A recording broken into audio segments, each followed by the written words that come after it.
नमस्कार, दैनिक भारत में आपका स्वागत है। मैं अभी दरभंगा टावर पे हूँ। आसमान में बादल लगे हुए हैं, तेज हवाएं चल रही हैं।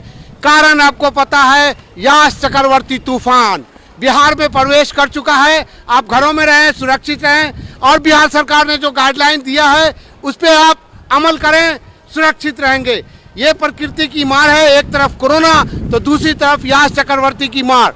अभी बिहार के खगड़िया से एक खबर आई कि एक नवविवाहित जोड़ा इतनी तेज हवा थी कि उसके गाड़ी को उड़ा करके बहुत बड़े गड्ढे में, खाई में गिरा दिया, जिससे उनकी मौत हो गई।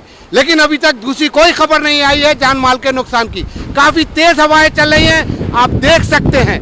तो अभी मैं दरभंगा टावर पे हूँ और जैसा कि आप देख रहे हैं, मैं चाहूँगा कि जरा आसमान पे दिखाया जाए ये काले काले बादल। आप भी अपने घरों से देख रहे होंगे और बहुत ही तेज हवा है और ये तेज हवा बढ़ने की 30 तक का मौसम विभाग ने अलर्ट जारी किया है। 30 तक ये रहेगा। आप सुरक्षित रहें। कोरोना की मार के साथ साथ प्रकृति ने आप पर यास की मार भी, चक्रवर्ती की तूफान की मार डाल दी है। उड़ीसा में जो नुकसान हुआ वो आपको पता है, मैंने कुछ विजुअल आपको डाला था फेसबुक पर, आप देखिएगा। आप हमसे जुड़िए और लोगों को इससे जोड़िए ताकि ये खबर लोगों तक पहुँचे। सरकार सड़क पर एक भी आदमी नहीं है, कर्फ्यू है, लॉकडाउन है और लोग ज़रूरत से ही अपने घरों से निकल रहे हैं। पुलिस, आपको मैं चाहूँगा कि पुलिस देखिए लगातार गश्त कर रही है ताकि लोग घर से बिला ज़रूरत ना निकले और इस तूफान में अपने घरों में रहें, तूफान से भी बचें और कोरोना से भी बचें। जो गाइडलाइन, जो नदी के किनारे बसे हुए लोग हैं, सतर्क रहें, वहाँ से हट जाएं। आप नदी में, तालाब में आप मछली बारिश शुरू हो गई है, बारिश शुरू हो गई। मैं थोड़ा शेड में जाता हूँ क्योंकि कैमरा वगैरह भीग जाएगा, इसलिए उसकी सुरक्षा भी करनी है। तो मैं ज़रा साइड में चलता हूँ क्योंकि तेज़ हवाओं के साथ साथ बूंदाबांदी फिर शुरू हो गई। ये रुक रुक के चलता रहेगा। हो सकता है इसमें और तेज़ी आए, हो सकता है इसमें और तेज़ी आए। मैं शेड के नीचे आ गया हूँ। देख लीजिए, इधर इक्का दुक्का लोग सिर्फ अपनी ज़रूरत से निकले हैं।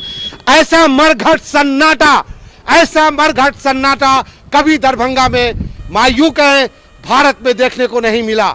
ये मरघट सा सन्नाटा, शमशान वाला, कब्रिस्तान वाला सन्नाटा, ये प्रकृति की मार आप पर।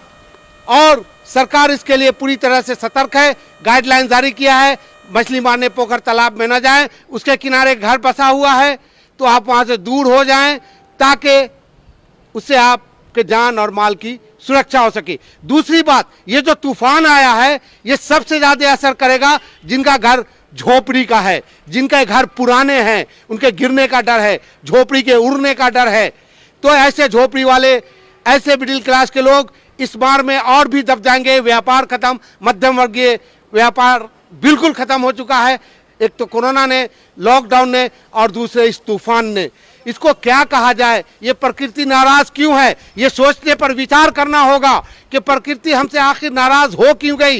ये सारी दुनिया से कोरोना खत्म हो रहा है और हमारे यहाँ सिर्फ थोड़ी सी रफ्तार कम हुई है, खत्म नहीं हुई है। एक तरफ लोगों के अलग अलग तरह के बयान, आपको भ्रमित करने वाले बयान, एलोपैथी ना खाएं, नाक से ऑक्सीजन लें, ये सारी समस्याएं आजकल आप देख रहे होंगे बड़े बड़े चैनल पे। आप समझदार हैं, समझिए, दवा लीजिए, बुखार से बचिए, जो भी सरकार की गाइडलाइन है उसको फॉलो कीजिए।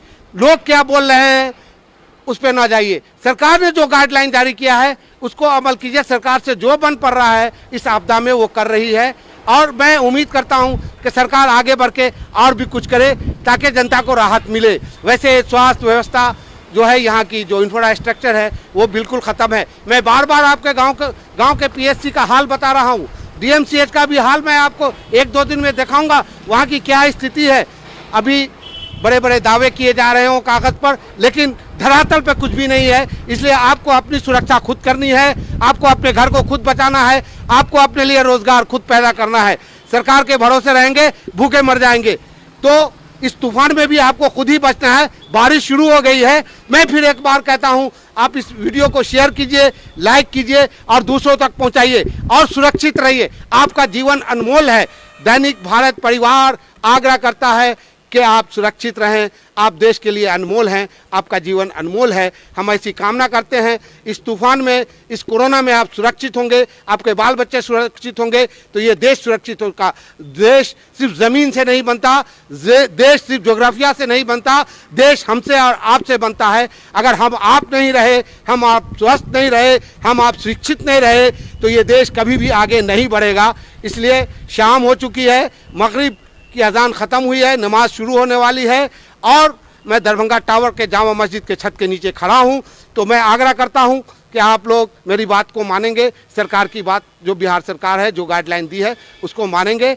और बारिश शुरू हो चुकी है, खूब शेयर कीजिए, खूब शेयर कीजिए दैनिक भारत को। सच दिखाते हैं हम, सच बोलते हैं हम आपके लिए सड़कों पे हैं, हम आपके लिए पानी में भीग रहे हैं।